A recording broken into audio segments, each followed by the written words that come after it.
na para harapin ng Sex Bomb Girls ang second challenge. Ano yan? Sex bomb! Idol ko kaya sila. Hindi naman sex bomb ang dating mo. Ano la? Ang watusi. Ano na nangyari dun sa unang nating sa first level na mga challenge natin? Exciting! Talaga namang mga palaban sila. Wala naman talagang yung mga nagkukwit-kwit lahat-lahat. Ang ganda, ang ganda. Oh, Bogart, you want to give me some update, report? So, the three names I will call now are the top three. Si Joanna, si Mia, and si Louise.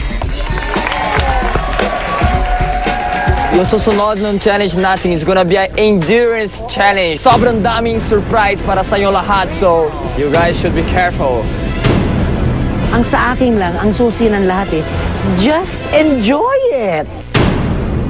We're all here for fun. Yes. And we know our limitations. Yes. But just enjoy it and keep the spirit up.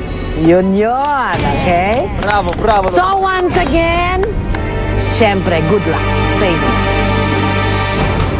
Ang second challenge ay tinawag na patatagan o paiyakan. Isusuot ng mga Amazona ang kanilang ulo sa mga butas na ito habang may nakalagay na karne sa kanilang ulo. Patatagan! Isa itong endurance challenge at kailangan hindi lalabas ang kanilang ulo sa loob ng 5 rounds. Paiyakan dahil dapat ay maghahanda ang Sex Bomb Girls sa sorpresang ilalabas ni Lola Barbie. Baka ilalagay dagat?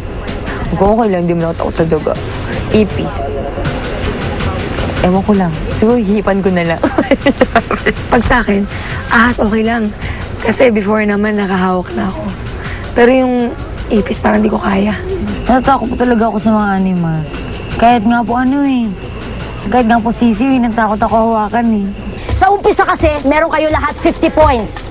Lahat kayo bibigyan ng 50 points. Ang challenger na unang lalabas sa butas ay mababawasan ng 10 puntos at kailangan pang sumabak sa isang parusa. Handa na ang lahat, kaya agad-agad, simulan na!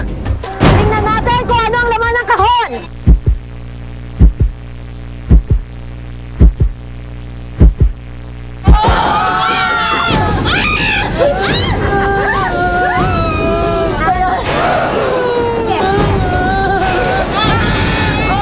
Takot ako sa mga ganun eh. Basta kahit anong reptiles, takot talaga ako.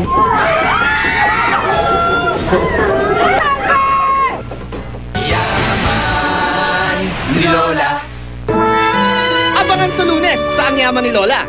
Sino sa Sex Bomb Girls kaya ang unang aayaw? Danica, alam ko naman kasi talaga natutuwa ka sa lahat naman eh. Pag nahihirapan ng mga challengers ni Lola, natutuwa ka. Hindi mo naman yaman yung pinamimigay. Yaman ni Lola. Napabilib ka sa mga diskarteng panalo para sa Yaman ni Lola. Hatid ng Tide The Bar at New Best Ever Sun.